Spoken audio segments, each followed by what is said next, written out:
श्रीमद् भगवत गीता में श्री कृष्ण जी कहते हैं, जब देहधारी जीवात्मा अपनी प्रकृति को वश में कर लेता है और मन में समस्त कर्मों का परित्याग कर देता है, तब वह 9 द्वारों वाले नगर अर्थात भौतिक शरीर में बिना कुछ किए कराए सुखपूर्वक रहता है। अर्थात देहधारी जीवात्मा 9 द्वारों वाले नगर में वास करता है। शरीर अथवा नगर रूपी शरीर के कार्य प्राकृतिक गुणों द्वारा स्वतः संपन्न होते हैं। शरीर की परिस्थितियों के अनुसार रहते हुए भी जीव इच्छानुसार इन परिस्थितियों के परे भी हो सकता है। अपनी पराश प्रकृति को विस्मृत करने के ही कारण वह अपने को शरीर समझ बैठता है और इसीलिए कष्ट पाता है। कृष्ण भावनामृत के द्वारा वह अपनी वास्तविक स्थिति को पुनः प्राप्त कर सकता है और इस देह बंधन से मुक्त हो सकता है।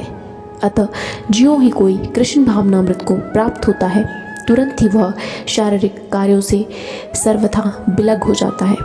ऐसे संयमित जीवन में जिसमें उसकी कार्य प्रणाली में परिवर्तन आ जाता है, वह 9 द्वारों वाले नगर में सुखपूर्वक निवास करता है। ये 9 द्वार इस प्रकार है।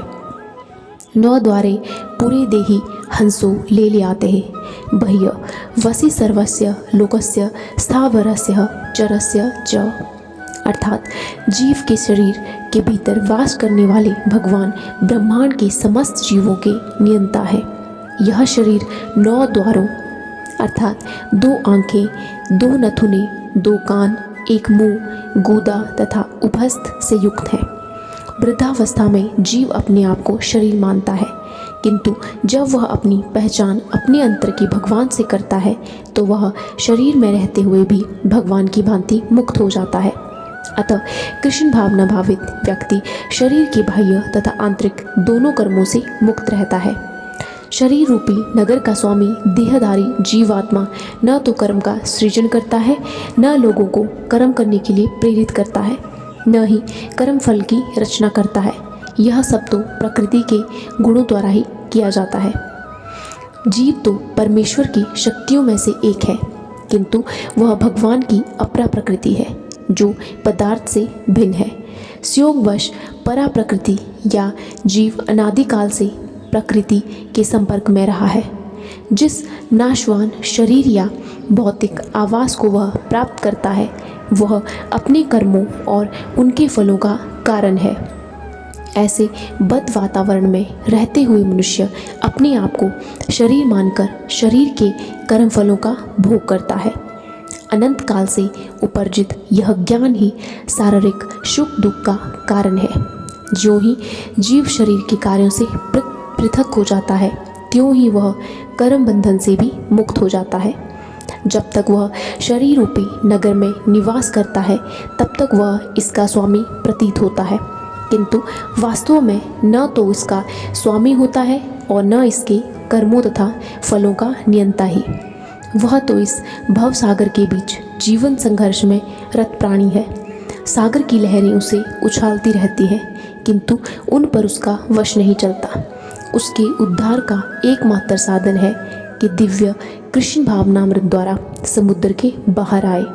इसी के कारण समस्त अशांति से उसकी रक्षा हो सकती है। परमेश्वर न तो किसी के पापों को ग्रहण करता है न पुण्यों को, किंतु सारे देहधारी जीव उस अज्ञान के कारण मोहग्रस्त रहते हैं जो उनके वास्तविक ज्ञान को आच्छादित किए रहता है। परमेश्वर जो असीम ज्ञान, बल, धन, यश, सौंदर्य तथा त्याग से युक्त है, वह सदैव आत्म तृप्त और पाप पुण्य से अविचलित रहता है। वह किसी भी जीव के लिए विशिष्ट परिस्थिति नहीं उत्पन्न करता, अपितु जीव अज्ञान से मोहित होकर जीवन की ऐसी परिस्थिति की कामना करता है जिसके कारण कर्म तथा फल की श्रृंखला आरंभ होती है। जीव परा प्रकृति के कारण ज्ञान से पूर्ण है, तो भी वह अपनी सीमित शक्ति के कारण अज्ञान के वशीभूत हो जाता है। भगवान सर्वशक्तिमान है, किंतु जीव नहीं है। भगवान विभु अर्थात सर्वज्ञ है, किंतु जीव अणु है। जीवात्मा में इच्छा करने की शक्ति है, किंतु ऐसी इच्छा की पूर्ति सर्वशक्तिमान भगवान द्वारा ही की जाती है।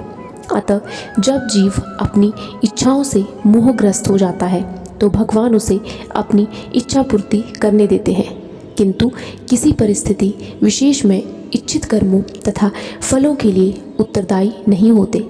अतएव मोहग्रस्त होने से देहधारी जीव अपने को परिस्थितिजन्य शरीर मान लेता है और जीवन के क्षणिक दुख तथा सुख को भोगता है। भगवान परमात्मा रूप में जीव का चिरसंगी रहते हैं। फलतः वे प्रत्येक जीव की इच्छाओं को उसी तरह समझते हैं जिस तरह फूल के निकट रहने वाला फूल की सुगंध को समझता है। इच्छा जीव को बद्ध करने के लिए सूक्ष्म बंधन है। भगवान मनुष्य की योग्यता के अनुसार उसकी इच्छा को पूरा करते हैं। जैसे कि आपन सोची होत नहीं प्रभु सोची तत्काल। अतः व्यक्ति अपनी इच्छाओं को पूरा करने में सर्वशक्तिमान नहीं होता, किंतु भगवान इच्छाओं की पूर्ति कर सकते हैं। वे निष्पक्ष होने के कारण स्वतंत्र अणुजीवों की इच्छाओं में व्यवधान नहीं डालते, किंतु जब कोई कृष्ण की इच्छा करता है तो भगवान उसकी विशेष चिंता करते हैं और उसे इस प्रकार प्रोत्साहित करते हैं कि भगवान को प्राप्त करने की उसकी इच्छा पूरी हो और वह सदैव सुखी रहे। अतएव वैदिक मंत्र पुकार कर कहते हैं, ऐश हु होइब साधु कर्मः कार्यति तम यमेभ्यो लोकेभ्यो उनिष्यते। ऐश हु एव साधु कर्म कार्यति यमदो निनिष्यते। अर्थात भगवान जीव को शुभ कर्मों में इसलिए प्रवृत्त करते हैं जिससे वह ऊपर उठे। भगवान उसे अशुभ कर्मों में इसलिए प्रवृत्त करते हैं जिससे वह नरक जाए। जीव अपने सुख दुख में पूर्णतया आश्रित है। परमेश्वर की इच्छा से वह स्वर्ग या नरक जाता है, जिस तरह वायु के द्वारा प्रेरित बादल जाते हैं। अतः देहधारी जीव कृष्ण भावनामृत की उपेक्षा करने की अपनी अनादि प्रवृत्ति के कारण अपने लिए मोह उत्पन्न करता है। फलस्वरूप संभवतः सच्चिदानंद स्वरूप होते हुए भी वह अपनी अस्तित्व की लघुता के कारण भगवान के प्रति सेवा करने की अपनी स्वाभाविक स्थिति को भूल जाता है और इस तरह वह अविद्या द्वारा बंदी बना लिया जाता है। अज्ञानवश जीव यह कहता है कि उसके भवबंधन के लिए भगवान उत्तरदायी है। इसकी पुष्टि वेदांत सूत्र भी करते हैं। वैषमन्य गृहणे न सापेक्षत्वात् तथा ही दर्शति। अर्थात भगवान न तो किसी के प्रति घृणा करते हैं न किसी को चाहते हैं, यद्यपि ऊपर से ऐसा प्रतीत होता है। तो आज की श्रीमद् भगवत गीता ज्ञान से हमने यह निष्कर्ष निकाला कि मनुष्य की बहुत सी भौतिक इच्छाएं होती हैं और भगवान इन इच्छाओं को पूर्ण भी करते हैं, लेकिन जो व्यक्ति कृष्ण को पाने की इच्छा करता है वही व्यक्ति कृष्ण भावना भावित होता है और भगवान न तो किसी के पापों को ग्रहण करते हैं और न किसी मनुष्य के पुण्य को ग्रहण करते हैं, लेकिन मनुष्य हमेशा यह सोचता है कि मैं जो कर रहा हूँ वो मुझसे भगवान करा रहे हैं, लेकिन यह असत्य है। तो भगवान परमेश्वर हैं, सर्वशक्तिमान है और हम सब जीव उनके आगे एक अणु के समान है। राधे राधे।